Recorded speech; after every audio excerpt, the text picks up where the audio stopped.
Jodie, welcome to the show. Hi, I'm so happy to be on and thanks for inviting me. Yeah, I'm really excited for this conversation. I've been a long time IntelliJ user. Of course, JetBrains does many, many things, but I'm sure a lot of people are familiar with the company through their rather famous IDE at this point. But let's start with you. Who are you and what do you do? Yeah, so I've been at JetBrains for about a year and a half. I'm the developer advocate in data science. But prior to that, I had quite a long career, about 7 years as a data scientist. And I spent most of that career working in natural language processing, which is obviously very relevant to today's chat.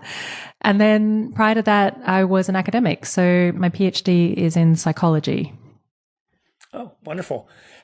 So you made a couple transitions. You went from academics to data science to now developer advocacy.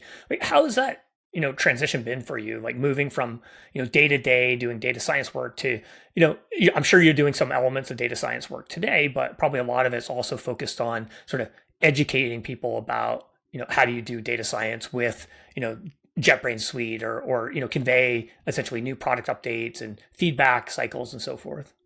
Yeah, it's a question I actually get quite a lot because I think particularly developer advocacy and data science is relatively new.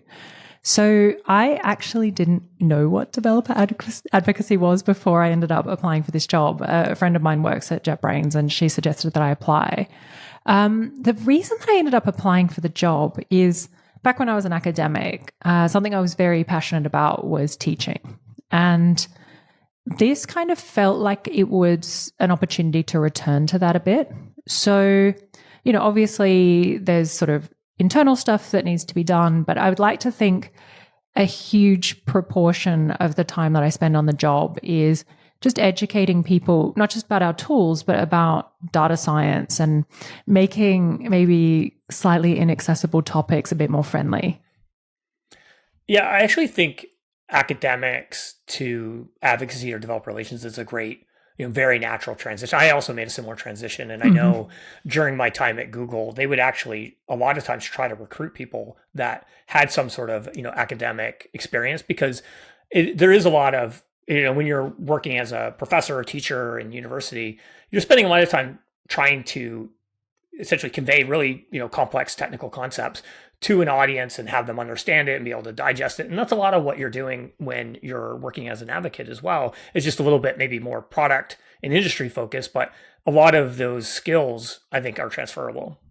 Yeah, no, it's funny. Like this job, I think reminds me more than any other job I've had of my time in academia. Like it's also because I've got a lot of freedom to do what I like, which I also had in academia. I'll be honest, I really liked all of the jobs I've had, but what I like is how long my rope is in this job. So it's nice to have that sort of discretion to make your decisions about what will be valuable. Yeah, I also think that is a common theme as well that I see with people who are working in developers. You have a little bit more sort of ambiguity and there's a little bit less of a fixed structure where you're running maybe like a 2 week sprint on like a software development cycle where you're really, I need to deliver this feature for this larger product offering and something like that. There's a little bit more like freedom to kind of choose your own adventure. I think in developer relations, which probably speaks to the person who's gone through a PhD or done academic work where you might be working on a project that's an undefined thing for 3 years and that nobody really is understanding except for you. Yeah, exactly. And it surprised me how comfortable it felt actually. Awesome. Well, I think that given your background in academics and NLP, and now you're jumping to the world of JetBrains and coding environments, like there's this huge intersection that's happening right now between AI, coding assistants, and that's where I want to spend a bunch of our time today on is around these AI coding systems. But before we get too deep into that world, I wanted to try to lay some groundwork for LLMs.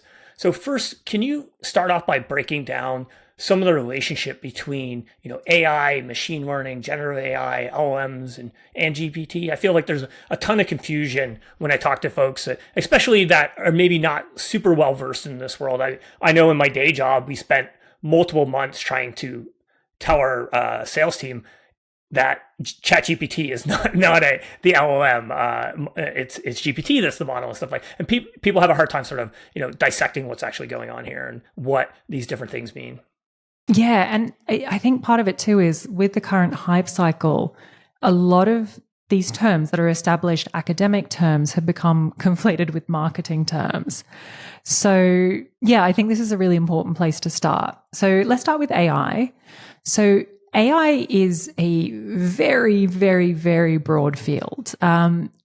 Basically, it's an attempt to create, say, let's artificial systems or machines, whatever you want to call them, that can mimic human cognitive abilities. And this can mean a lot of things. It can incorporate everything from, say, knowledge representation to social intelligence to the one that everyone thinks of, which is artificial general intelligence, when you have a machine that has the exact same capabilities as a human. But the core idea is you're trying to create systems that can do parts of human reasoning.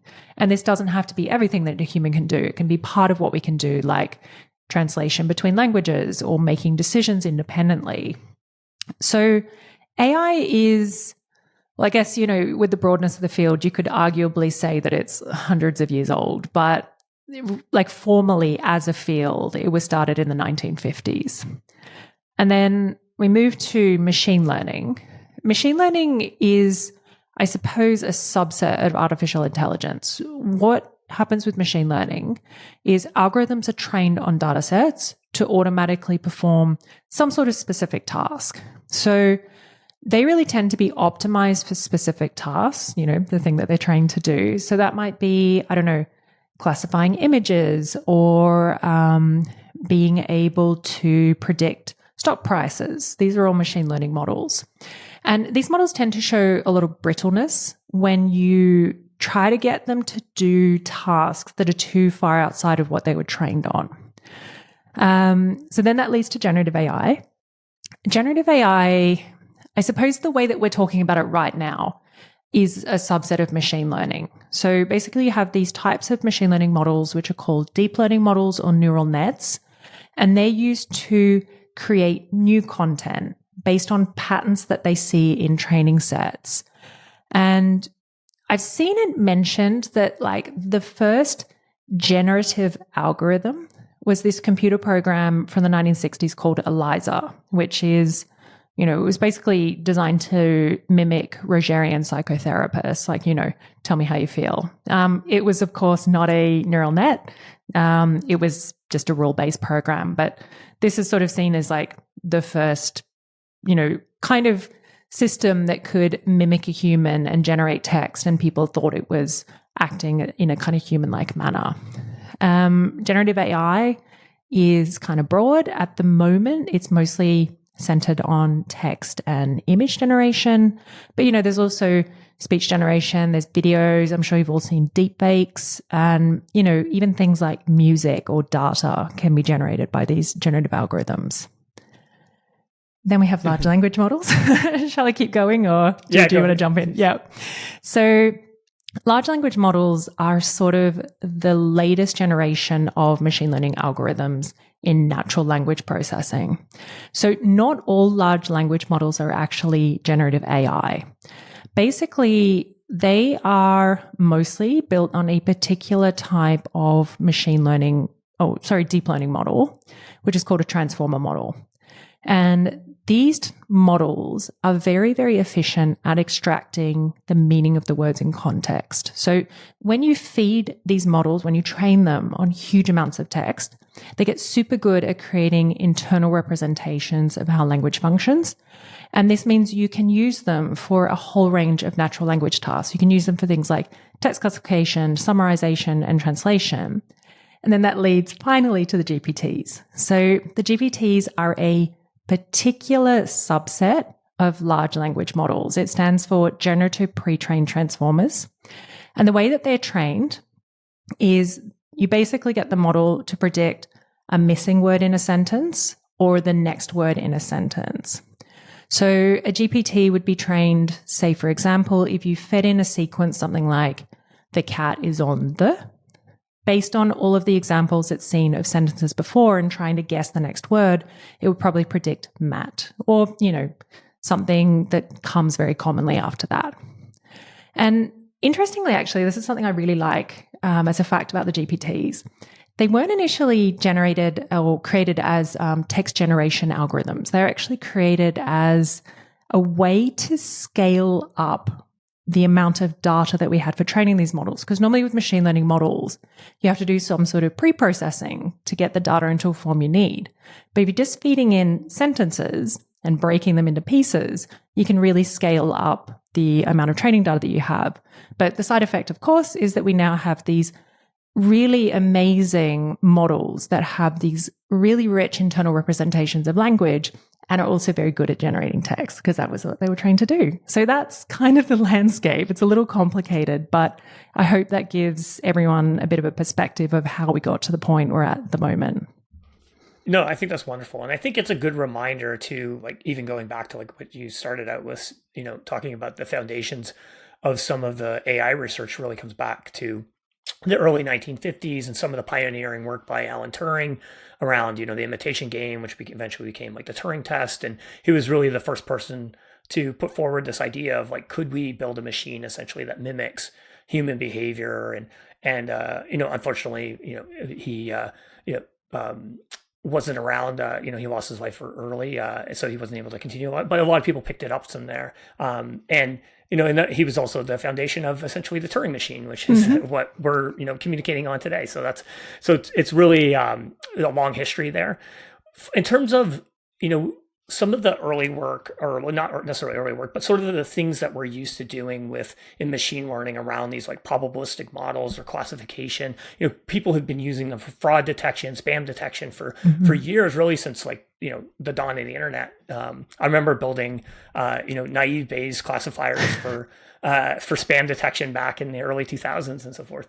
But what has there been essentially a particular innovation or something that happened that allowed us to kind of make this like leap forward in terms of what we're able to do in more of a generative AI sense? Like, I think that what we see from LLMs and what seems so impressive is that, we can really ask something as if you would ask another person and you get a response as if it was, written by another person, versus I think over the last, 20 years of using things like Google search, we've like programmed ourselves and how to essentially interact with like a keyword-based search, which is performing AI to some extent behind the scenes, but it's not how you would ask somebody about like the restaurants in Nashville. Like you wouldn't type Nashville restaurants or walk up to you and be like Nashville restaurants. You'd be like, what is this like rude person talking about? But that's how you would ask essentially Google search to find results like that.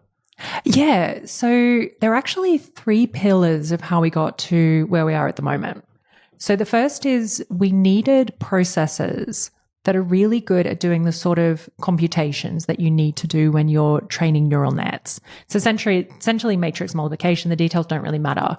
But CUDA was developed, I think, in around 2006. And this was a way of being able to turn GPUs into these matrix multiplication machines that we needed to create these big models.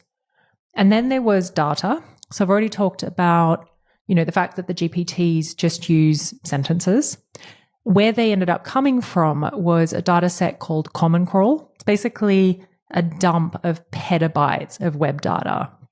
And Common Crawl is, well, we don't know exactly what ChatGPT and GPT-4 were trained on, but the earlier GPTs were trained on Common Crawl. And then the third was these transformer models I was talking about. So with natural language processing, at least, one of the biggest challenges that we had was learning how to represent words in a context. This is really, really challenging. And there were a lot of sort of earlier attempts at doing this. The simplest models just don't do it. They're called bag of words models. But obviously, in order to understand even things like disambiguations, like what does run mean in different contexts? What does bank mean? Up to things like sarcasm or jokes, you really need to understand this context. So we had an earlier type of neural net called an LSTM, long short-term memory models. And basically, they were the first ones to try and understand words in their sequences. But they had some technical limitations. And so they were really limited in how big we could make them and how many words we could sort of get them to process in a sequence. So the kind of successor of those was the transformer models, and they've really allowed us to scale up. they're really good at because they're not bound to sequential processing. They're really good at processing longer sequences. They can take in huge amounts of data. They can grow really big. And this is what's allowed us to end up with these all-purpose natural language machines, because you can just train them on so much data that they learn so much about the world they've seen through that text that they become almost like, well, I suppose the phrase is stochastic parrots. But yeah, they become really good at imitating us and seeming almost human-like. Mm-hmm. Yeah. So, I mean, one thing that had to happen before that was even possible was we needed to generate enough digital data to even have the corpus to train these models on. Like 15 years ago, we probably didn't have enough stuff online to even come close to where this is now. Yeah, that's actually a really great point. And I suppose it's something that I often forget about. Like, I grew up in not quite the age of the internet. Like, I still used dial-up when I was in high school. Me too. But yes. But it's kind of become for granted how much data we have now. Like my previous job, I worked in programmatic advertising. It was not natural language processing, but we were basically selling auctions for advertisements on applications. And the amount of traffic, we had like 170 billion transactions a day when I was working there. And that's just one little company working in this space. So the amount of data that companies like Google or Microsoft or, the big ones have, it's crazy. And yeah, the amount of text data that's just readily available. It's all there for the taking. Mm-hmm. Yeah. And then you've touched on this a little bit around like what the original GPT models were trained on, but can you give a little bit of background on the history of the GPT models and what are the major differences between the different versions? I think most people really, it sort of became part of the zeitgeist with ChatGPT and GPT 3.5. And it's kind of where I think a lot of people's head naturally go to OpenAI and GPT when we think about generative AI and LLMs. Of course, there's a lot going on in the space, but I think that is probably the main one to maybe talk about before we kind of jump into some other stuff. Yeah. So as I said earlier, the GPTs are not the only large language models. So large language models were, I should say transformer-based large language models were initially actually designed for machine translation. So you had this sort of input unit called an encoder, which is designed to learn about the source text. And then you have the decoder, which is designed to learn about the target text and then generate the translations. And sort of taking each of these units on their own, the encoder and the decoder, spawned two different branches of large language models. So those of you who have any interest in large language models might have heard of a model called BERT. It's a foundational model, which is basically encoder-based. So it's sort of designed to do a number of, I won't get too much into BERT, but it's designed to do a number of tasks, which make it really good at, again, general natural language tasks. But the other path that was sort of taken was the decoder path, and this was the GPT tasks. So the original GPT was really just sort of stacking a bunch of these decoder units and feeding in a bunch of this sort of web data. And this was first developed by OpenAI in 2018. So they're actually relatively old, I guess, if you're thinking sort of compared to, the recent zeitgeist. GPT-2 was 2019, so it was about 13 times bigger. And I was around for GPT-2. I was working with a bunch of computational linguists when that model came out, and we used to actually send each other the completion of prompts from GPT-2. And both of the models, they were good at imitating grammar, but they tended to produce just word salad. Like they were they did not sound realistic, let's say. The real breakthrough was GPT-3. GPT-3 was 117 times bigger than GPT-2. And this was the point where we started having models producing convincing text. But the big problem is the models learned a lot about the world, and sometimes the things that it learned was not very nice. So this is where the models really started showing problems with bias, toxicity, and also where you started seeing this hallucination problem where the models really tended to lie. So this actually leads us to ChatGPT.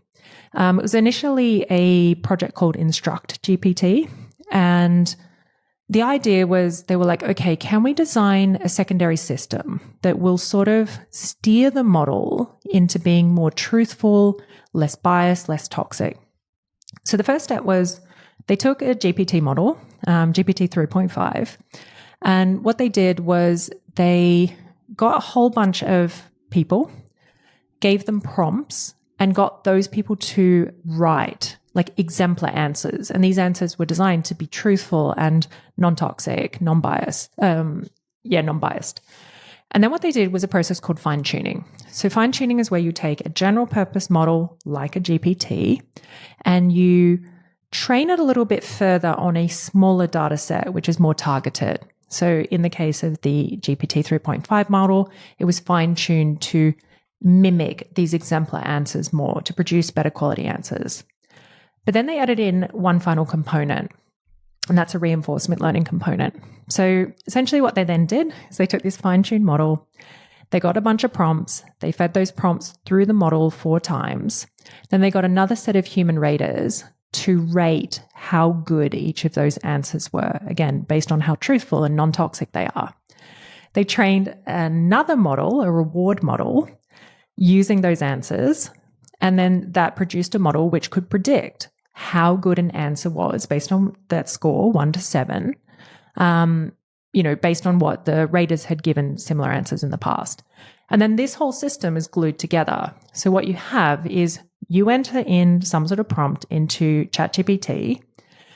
It will output an answer from that fine-tuned GPT 3.5 model. That answer will be fed into that reward model. It'll spit out a score, and then that score will be used to kind of tweak that fine-tuned model so that kind of the idea is that over time, you're getting this model that moves more and more towards a kind of truthful, non-toxic, high-quality answers. So this is ChatGPT. We think that GPT-4 works the same way. It's just a bigger GPT model under the hood. Mm-hmm. Yeah, so it sounds like, just breaking down some of the history there, some of the things that happened that got us to the place where we are now. One is just bigger model, more data processed, sort of, better quality data. I'm sure there's some stuff that they're doing around, improving the quality of the data. And then also factoring in a combination of other types of models to help fine tune and refine what's actually there, plus a human in the loop process. Yep. To make sure that we're sort of steering away from things that are toxic or unethical. And there's actually a lot of interesting work, not to derail things too much, around using fine-tuning now, this is coming out of research, to delete parts of the model too, because one of the challenges with all these models is they're designed to learn, not unlearn. So how do you unlearn from the model? How do I make a model forget what an apple is or something like that? Or more, maybe more relevant would be forget my social security number because I accidentally made it part of the training corpus. Yes, yeah, the selective amnesia or selective forgetting. I'm really fascinated by this. And the reason it's so important is because training these models is so expensive. Also from an environmental perspective, using GPUs for that long has its cost. So rather than needing to trash everything just because something was included in this enormous data that you just didn't spot, it's actually a really, I think, sensitive approach to being able to refine the models. Mm-hmm. Yeah, absolutely. So I want to start to transition from some of this pure, AI stuff that we're talking about, which is super fascinating. I think you did a great job of breaking a lot of that stuff down, to talk a little bit about the rise of AI assistants. So there's, of course, GitHub's Copilot. Salesforce is doing its own work in the space around like Einstein. There's even people using ChatGPT as an assistant. From your perspective, like how have these tools, like I guess, like what impact are they having to software developer productivity and to the role of being a software engineer? Yeah, it's a really interesting question. And to be honest, even before, spoiler alert, JetBrains started developing their own AI assistant, it was a question I had a lot with people, because when the hype around these models was at its peak, I think it really kicked off when Copilot came out, and then when ChatGPT came out, it really took off. Yeah. People are really scared about losing their jobs. They're afraid that these models will replace them. And something I want to say is I truly believe we are nowhere near the point where these models will replace developers. I believe it's just another evolution in productivity tooling. And it requires a partnership between the developer and the tooling to get the best out of the tooling, but also the best out of the developer. Well, not necessarily, you don't need to use it as a developer, but this tooling by itself is not going to replace developers. So the reason I believe this is that the role of a developer is not to code. The role of a developer is to solve problems. And solving problems in a business context is really complicated. It requires not just dealing with the messiness of human requirements and things like that, but it requires architecture decisions that are not straightforward. It requires communication through code, which is potentially kind of team specific. So just in terms of where I think it fits, this is sort of my preamble. But where I think these tools can be helpful, from talking to people, from reading discussions, giving feedback on our tooling and on others, what it seems to be the kind of pillars of where these tools can be useful is sort of speeding up boilerplate or common tasks. Maybe you need to, write an API. You can get it to do the skeleton, and then you can go through and refine the code. Other people have told me that they really like using these tools to help with learning and debugging, sort of like an idea of being like an interactive tutor or a rubber duck. And then helping with things like maybe refactoring suggestions, particularly if maybe you're kind of new to a framework or new to a language. It can be helpful with helping smooth that transition that you don't have experience with yet.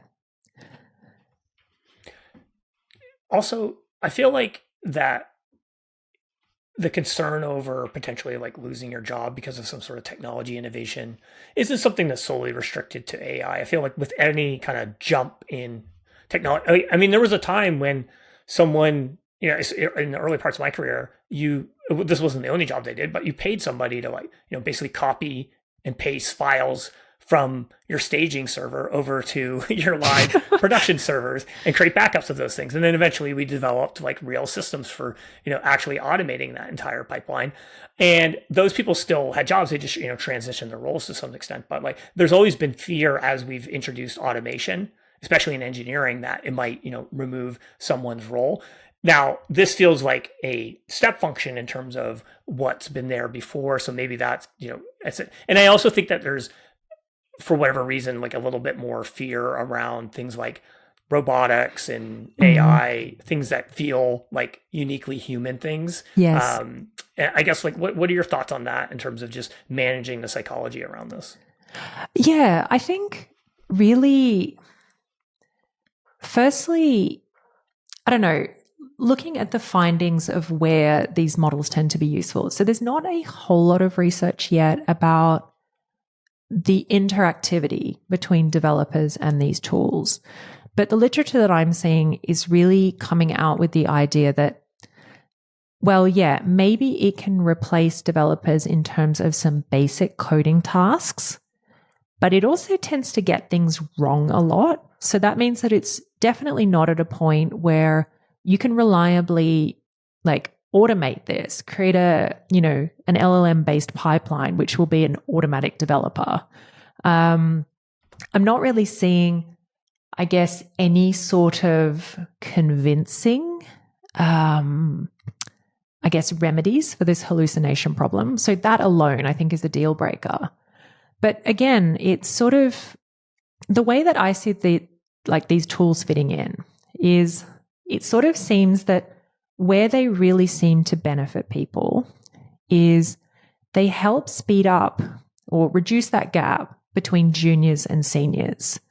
So you'll have sort of some sort of coding task, and it really helps developers on board a little bit faster with the basics of using a language. I've seen it also actually with non-coding tasks, it can help people onboard faster with writing reports or things like that. But it's really just the fundamental parts of the job. You're not going to be able to replace things like, I don't know, how to create a maintainable application. That's so what I sort of see is the large language models can help juniors learn this sort of basic stuff, the basics of using the language by themselves. And then the seniors can better spend their time tutoring them in the more complicated, the art part of the jobs. And I actually think it's probably going to be a net benefit for everyone, that there's going to be less time spent doing the boring crap and more time spent doing the creative, interesting, building type of the job. Mm-hmm. Yeah, absolutely. I mean, I think that even in my own, personal life, or like, working through a career, like if I'm in full, like sort of do mode all the time where I'm just like, cranking through tasks, it doesn't leave a lot of cycle time for sort of thinking at like a higher level strategy perspective. And in theory, if you can use coding assistants to kind of relieve you of some of those like just rote tasks, then you have more free cycles to be thinking about things like the, deeper level problems, strategy. How do we, overall make a better system?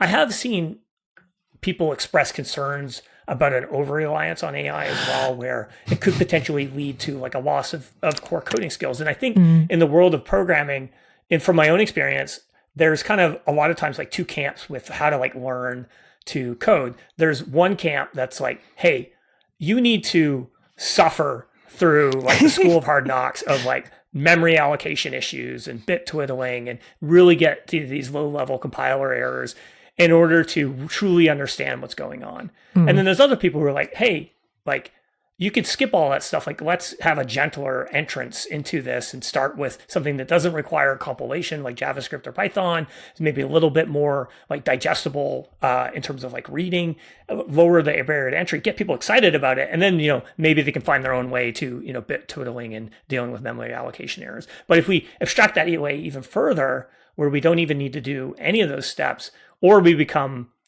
over the line where we kind of forget how to do some of these things. Do you see concern in terms of, those issues? Yeah. And like I think it's a very parallel argument to Stack Overflow. So copying and pasting from Stack Overflow, like we've all done it. It's fine. But in the end, you are responsible for the code. So Stack Overflow can't do your job for you. And in the same way, large language models can't do your job for you. So you cannot get out of being responsible for the things that you put into production. Therefore, you cannot get out of having to at least understand what this function is doing, having to understand the side effects. I do also think that there are maybe some traps in these models. So we've already talked about the hallucination problem. There are a couple of other problems. So our own evaluation of our own AI assistant, we found, the assistant will come up with good code most of the time, but it can throw up issues like outdated frameworks or libraries or outdated usage of APIs or just general poor code. And these are side effects of the fact that these models have a training base or a training data set, which is locked at a particular period of time. It went until 2021, and maybe your framework came out after that. So I actually kind of think this is like, it really speaks to why these need to be a collaborative endeavor. You have yourself as a sanity check, but you also have team members who are going to be doing PRs on your code. You have your compiler or your interpreter that's going to be doing that check. But you always need your critical thinking. You need to be going, okay, it's produced this, but I'm pretty sure we're up to, framework 12 or whatever, whatever your version is. Maybe I should just go back to the documentation and check that, because there could also be vulnerabilities, things like that. So it's it's a collaboration in the same way that you wouldn't just take something from Stack Overflow uncritically and just put that in your code base. Yeah, ideally you're not just copying and pasting from Stack Overflow and then committing immediately and pushing into production. Yes. What you were saying around, people have a responsibility at the end of the day of what they're, maybe copy and pasting or pulling from another source. I mean, I guess it's the same as, if you're using a GPS and your GPS, was steering you into a river because it made a mistake, but you're still responsible for using your human intelligence to realize, okay, there's no road here and I probably shouldn't drive into this water. Yes, exactly. And like I said, you're not getting paid to code. So the LLM can't replace you. You're getting paid to solve a problem. And you also maybe just shouldn't accept the first code that the LLM outputs. Maybe you have a senior, or maybe you've seen it done a different way, which you think is more maintainable.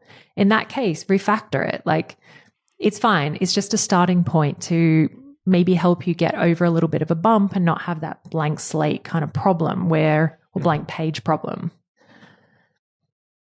Yeah, and I would think too, like, context is a big part of it too. Like, if you're dealing with you're working on a big code base, maybe you even within your own company have your own, conventions, and you're going to have your own knowledge that's probably not part of the model that you need to use to inform or refine what you're actually generating. So, yeah. So I wanted to talk a little bit about what JetBrains is doing in the space. So, can you talk a little bit about what JetBrains AI assistant? How is it perhaps differ from the other AI coding assistants that are on the market? Yeah. So what I kind of want to talk about is why we decided to do an AI assistant. So we've been doing developer productivity tools for 20 years, and we kind of sat back and watched what was happening in this space and sort of carefully thought about whether it would be a net benefit to the tooling.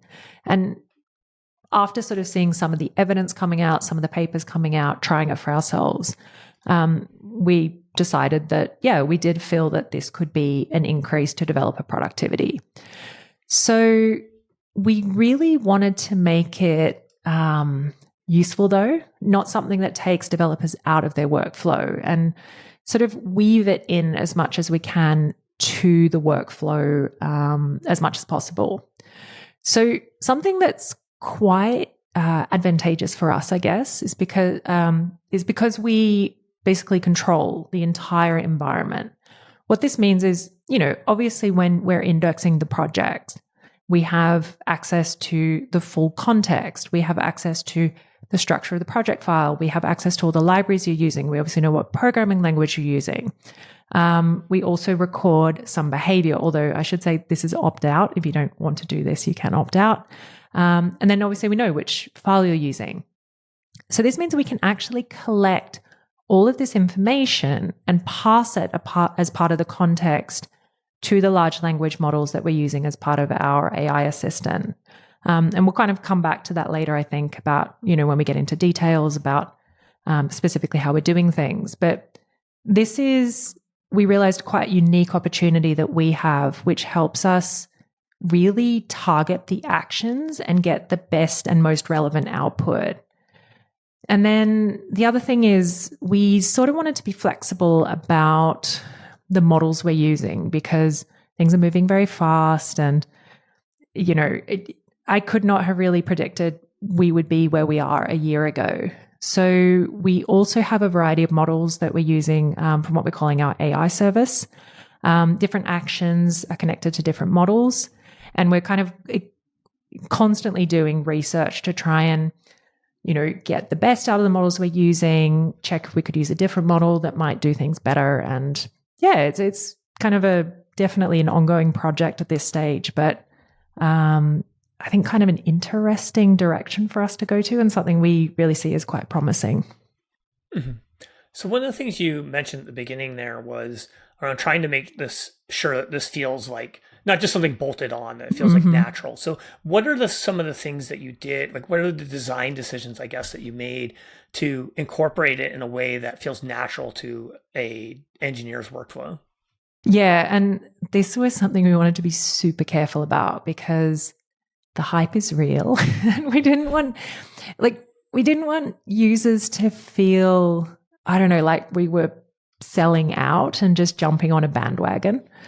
So we've done our research. What we've found is that people find large language models most helpful when they can take that routine or boilerplate tasks and make them be easier or faster. I talked about that a little bit earlier. So, like I talked about prototyping or refactoring. Something else that we found people really find a bit of a barrier when they're doing development and they don't like doing that much is doing things like creating documentation or communicating clearly with their code. It can feel a little bit like an afterthought. So we've tried to integrate that as part of the AI assistant workflow. So we've got context actions for writing documentation with some of the languages or doing variable name suggestions or just like commit message suggestions. And the way that we've integrated it is we've really tried to make it just another context action. So when you're using the tool, you have your favorite context actions. This is really just another one. And we do have an AI chat to the side, but we've tried as much as possible to get things to be in line and as part of the normal workflow.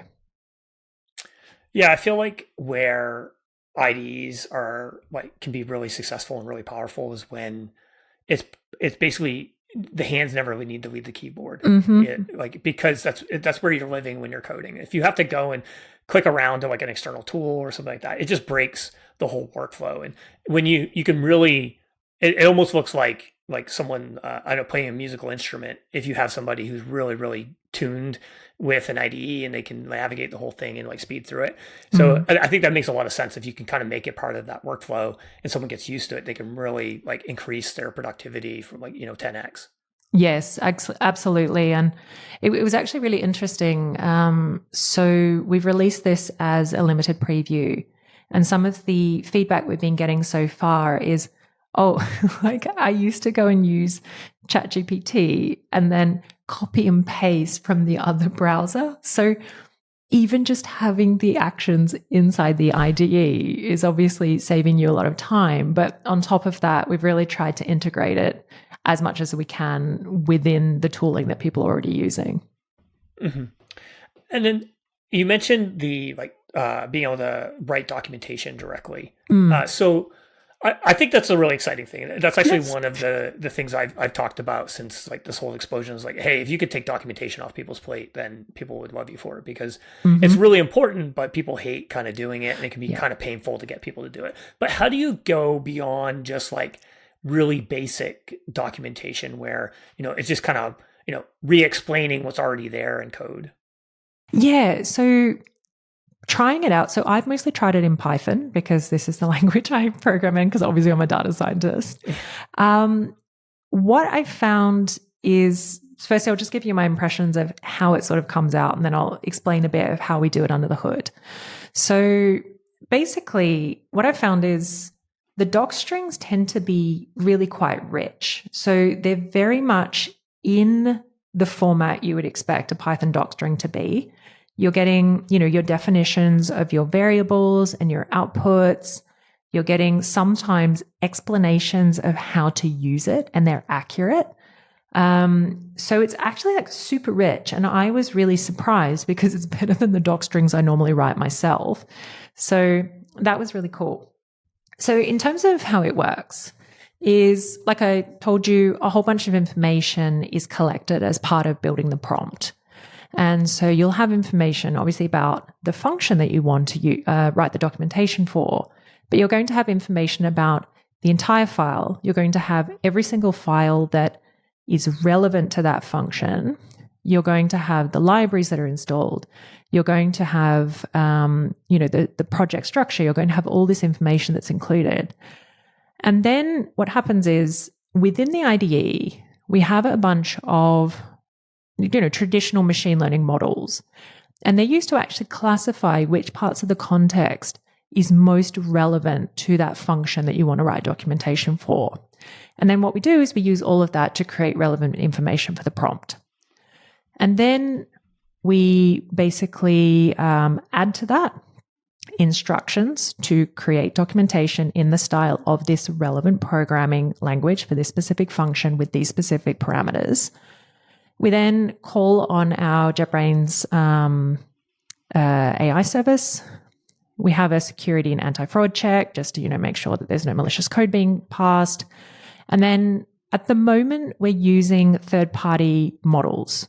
So we call the API of this model, pass in our prompt, retrieve the output, and then pass that inline into the script. And you can imagine I'm really impressed actually at the ops side of things. This is all kind of happening in a number of seconds. And so I kind of hadn't realized until recently how much was happening under the hood with the prompt building. But yeah, it's this whole process to even get the prompt. You have models determining the most appropriate context. So it's really fascinating. How do you benchmark some of this stuff? Like you mentioned that you're trying to be model agnostic because so many things are moving in the space where you want to be able to, potentially plug and play a different model if a better model comes along. But how do you tell that you're moving in the right direction with something that is, as broad as essentially like even like from an experimentation standpoint of being able to recreate the same experiment is difficult because when you give a prompt, you're not necessarily going to get exactly the same response. So how do you know that what you're doing is actually better than what you did in the past? Yeah, this is a really great question. It's something that we've been working on internally for a while, even with the ML for code completion, like work that we've been doing for years. So actually what a lot of people don't realize is, when say you have your context actions or your suggestions for particular methods, you have potentially different rankings depending on the context of the file that you're in. That's all powered by machine learning, but it's more kind of traditional machine learning. So it's something we've been thinking about for a while because obviously they're all non-deterministic models. We haven't done, I would say, super extensive research in terms of, I would say, quality benchmarking in that area yet. Like I would say like the perceived quality. It's mostly been survey-based based on the people who are participating in our limited preview. What we have found from them, we got about 1,000 responses and the overall perception of the code quality was really good. About 73% of the participants were rating it at least a 4 out of 5 or a 5 out of 5. And that was consistent across languages. So at least from that perspective, that's pretty solid. At the moment, we're really kind of more focused on trying to refine the outputs based on feedback that we're getting from the beta. So for example, people were commenting that our generated commit messages were too long. We're trying to, get them shorter and test specific hypotheses. Can we do this with this prompt? But we obviously want to move more into benchmarking, other sort of, qualities down the track as this becomes more of an established tool. Yeah, I would think that like one type of metric that you'd want that's particular to the space is like developer productivity. Yes. What is our developer productivity today? Basically, what is the baseline model? And then if we introduce this new thing, does it move developer productivity in the right direction? Yeah. And I've been looking around at other studies in this space. Obviously, GitHub have been doing a bunch of their own. One that I saw that they released on Archive found that people could complete a task about 55% faster using Copilot versus not. And then there was this fantastic little study. It really made me laugh. So do you remember that ChatGPT was suddenly banned in Italy? Oh, yes. I know about it. So they did a research and they found that the number of software releases went down 50% in the 2 days following this ban. But then it increased, but correspondingly, the use of censorship bypassing tools also increased. So obviously they couldn't directly connect everything. But we down the track really want to have a look at this sort of stuff as well because we believe in it. We believe that it's something that will help developers. And, obviously if it's not something that we want to invest in. But, I am quite sure we'll be able to replicate those sort of results. Yeah, I mean, I think that there's strong enough signals that you're seeing in market right now. I mean, the fact that someone's like willing to go to ChatGPT, put in a prompt, copy and paste it, and bring it back over to their IDEs, like Yeah, yeah. shows that there's some like value there, because that's just adding a bunch of friction to the whole process versus just spending time on keyboard and generating it yourself. The Are there specific like industries or use cases where you think that AI coding assistants are particularly impactful, or maybe even are not the right fit for those particular verticals or use cases? Yeah, so obviously a big concern right now is privacy. And what we've found is, well, I think everyone's found this.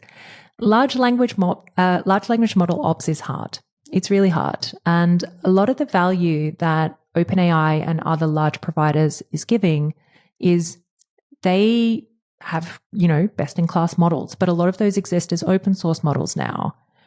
But they have really managed to solve this problem of efficient inference, where you can pass in a prompt and in a matter of milliseconds, you get back an output. And these models are so huge, and it's just so impressive that they can do that. But it does sort of mean that pretty much everyone, I don't really think I've seen anyone who's not, is bound to these large third-party providers, or maybe they're doing their own in-house stuff. And so if you have strong concerns about privacy, and I would say particularly in fields like health or medical or financial, anywhere where there is very sensitive data, you need to be careful about the use of this. And we're, looking for our release to do on-premises models. It'll sort of be an evolving thing as, models in this space evolve. But for now, obviously, we all need to exercise some caution about what's passed. And if there are really sensitive pieces of information you're working with, you need to be careful about this. Yeah, absolutely. I mean, this goes back to what we were saying earlier around like these models are designed to learn, not unlearn. Mm-hmm. And in my day job, this is sort of a space that I work in heavily, like regulated industry, especially healthcare, and we deal with a lot of people in the LLM space trying to innovate here. How do I do this with doctor's notes and other super sensitive data? Yeah. And it really comes down to there aren't essentially efficient ways of deleting information from models today that's cost effective. So you have to put a lot of time and thought into how do I build these training pipelines in such a way that I'm not accidentally sharing information, and how do I control essentially who sees what, when, where, and what format, and so forth. There's some really hard problems to navigate and solve still. Yeah, and it's something we're really cognizant of. We have an agreement with our providers at the moment that they're not going to use our data for training, so anything that's passed won't be used for that. But obviously, for a lot of companies, they do want to err on the side of caution. And obviously, having come from a health and medical background, I totally applaud that. I think it's better to be safe. And what I'm hoping is in the next 6 months or so, we can see ways where open source models can be deployed and have efficient inference. I think that would be the ideal solution for everyone. Thank you. As we start to wrap up, is there anything else you'd like to share? Yeah. So what I would advise is if you're interested in this project, keep an eye on our blog. We're constantly posting updates. We're just working on refining the features that we currently have. We're looking to implement highly requested features, but we're just sort of really trying to do a good job with a small number of features. And yeah, just sort of have a look out. We're hoping to release this in the coming months. Awesome. Well, thanks so much for being here. I really enjoyed this conversation. I think we covered a lot, Yes. Going back to really sort of setting the stage for this space and what's happening in it. And then, moving into the AI coding assistant world. And I think that you're in my opinion, sort of taking the right approach to this, where it's kind of, let's see how we can innovate in this space or leverage these models, but do it in a way that's sort of natural to developers, not gimmicky. Like, let's not force this on them. Let's make it part of their workflow so that we're constantly enhancing the productivity, which feels like the place that JetBrains has kind of, founded their company around for the last 20 years, have been really working in the developer productivity space. Yeah, and I really hope that when people try it out, they can see that intent, because it's how I feel about it as well, that it's, yeah, like the create documentation thing, I also went crazy with this feature. It's so cool. So yeah, hopefully you'll be able to see that potential as well. Awesome. Well, thank you so much, and cheers. Yeah, thank you so much.